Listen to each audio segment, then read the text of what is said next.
Good evening. Am I audible? Yes. This is the last seat. Great, wonderful.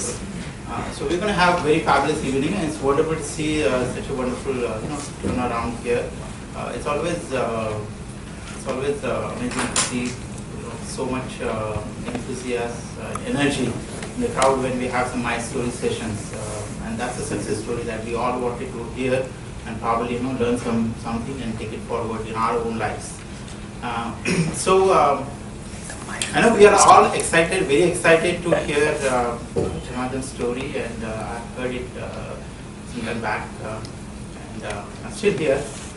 Again, just to it's wonderful. Just like the stories that we are going to hear today, we want to have more and more such stories coming from Pune, more and more products coming and taking it to the global level, and build global brand for Pune. Thank you so much.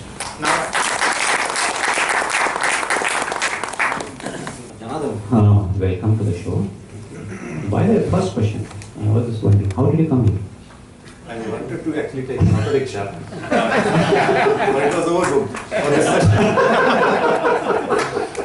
In fact, I saw your auto standing outside, and I was really thinking there may be few of your auto wallahs maybe coming for the show or something. All the audience tried that for the first time today. I seen your website, I met you, and when so many people have taken buses, millions of people have traveled by bus, but it was only Dhanindra Sama who could actually make a business out of that and sold his business successfully. And obviously, we have someone similar, basically who could think of, so many people take an auto, but who could think of a business out of that, everyday activity. So I must congratulate you first. But tell me, how did you start? On a serious note, because ye aam aadmi ki savari hai. So actually, before we started, so me and my co-founder Mukesh, who is sitting in the audience today, we had a lot of ideas, but we laid down few rules. Like first, it has to be a technology solution because we are engineers. That's in our blood. Then we wanted to create a huge impact, very huge impact. Like it should not be something very sci-fi kind, affecting very small portion of the globe. We will do something highly scalable, and we wanted to work with like people who are financially at the bottom of the pyramid. So when we combine these three, and so I also have a small passion for like solving traffic issues. We all hate in traffic, so we thought let's fix it. And we merged all these things. We realized that rickshaw would be a very interesting problem to solve, and then we started validating our idea, and then more we validated, more we realized that this is a huge opportunity. Just to share a few numbers, there are like around 5 million auto rickshaws all over India, 50,000 in Pune. And since this event is being hosted by TiE Pune, let me say that the first rickshaw in India was launched in Pune. So yeah, so we started our journey in Pune, and so far it has been very good. Wonderful. So was it the, if you look at your initial days, so was it the same idea what you have today? I mean, what you started with and what you have today, was it the same idea? Yeah, I would say totally different. So when we started, we thought like there is a huge problem of hailing auto rickshaw. There are often friction between drivers and commuters. So we thought let's build a rating system. Let's build a rating system wherever you can just send the vehicle number to a central server and it will respond with all the feedback that community has shared. So more like a crowdsourcing of ratings, and then we'll do that. So we started with that, but then like revenue model, we still couldn't figure out the revenue model for that. but while working on this problem slowly, we thought like there's no point customers complaining about auto rickshaws all the time without actually someone trying to fix it. So as an entrepreneur, we thought like let's fix this problem instead of like creating more friction before boarding a rickshaw. Even earlier they used to fight after completing the journey. Now they will fight for starting the journey. So we thought let's build the complete ecosystem. Let's work with auto rickshaw drivers, identify their problems. Let's work with commuters, identify their problems. We did survey, we found out the problems, and then we thought let's start fixing them one by one. And then that's how the journey started. And today we are majorly focusing on making rickshaw available over mobile, web, mobile app, Facebook, idea. So we are introducing all the touch points for auto rickshaws, and so that it's easy for commuters to hail and it's easy for drivers to get customers, and indirectly it also affects their earning potential. Wonderful. There are so many cab booking systems today available, like cab booking companies available. So what is different about auto world? I mean, how it is different in terms of the business, booking, and etc. So first is that auto rickshaw segment already exists. So when we say solving a traffic problem, so there are two ways of solving a problem. One is that just ignore the problem and introduce something new to replace it. Which is like, there are rickshaws, ignore them, put more vehicles on the road. We thought there are like 5 million rickshaws in India, there are like 50,000 plus rickshaws in Pune, like 1 lakh plus in all the tier 1 cities. We thought let's use this existing infrastructure and increase the utilization, work on the efficiency, and that's how we will solve the problem, and that will not increase the traffic on already congested roads, and that would make it work, because we are not creating a new ecosystem.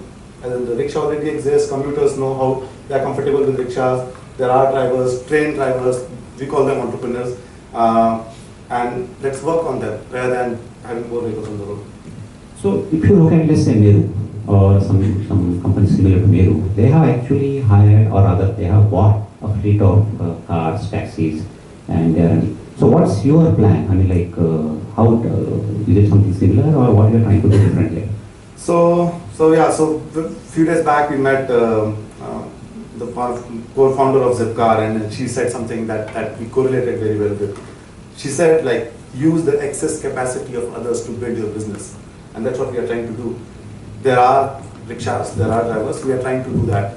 So compared to most of the radio cab companies, we don't have to buy fleet, we don't have to install devices on those fleets, because there are so many of them that there's an advantage that I'll talk about later. And I'm talking about revenue model also. Since we are not owning the fleet, there is no capex involved, there is no huge investment involved, we can play around with the business model more, we can pivot faster, and without, like, giving heart attacks to our investors, and we can. So that's what me and Mukesh have done over the last 3 years. We started with one model, tried something, it didn't work, we moved to another model, it didn't work, we tried third model, it worked, and after some point we realized, no, at certain scale this also won't work, so we moved to the fourth model. So we keep experimenting, and that's the advantage of having a huge capacity of operation on the road.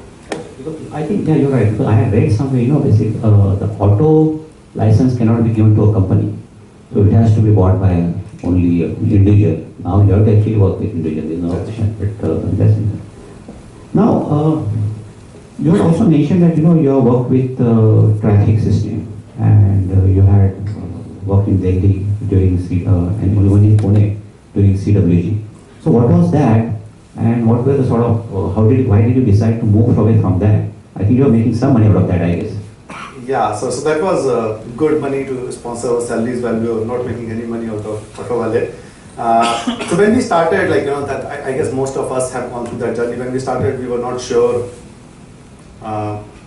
what exactly would take us to the final destination. So we wrote our vision that we want to fix the commute issue. When we say commute, it's a big issue. It includes public transportation, it includes auto rickshaws, it includes private vehicle, ride sharing, everything. So we started discussing with RTOs, traffic commissioners, NGOs, and when we started discussing, we came up with a lot of ideas.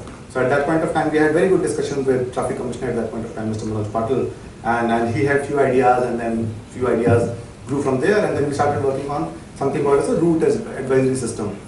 That was mainly a customized layer on Google Maps that we implemented during Ganpati, because we have all seen how bad the traffic jams are during Ganpati. So we created a layer on top of that, and through that, commuters would effectively know where the blockages are today for this point of time, and then system not just tells them the blockages, but they also says alternate routes to that.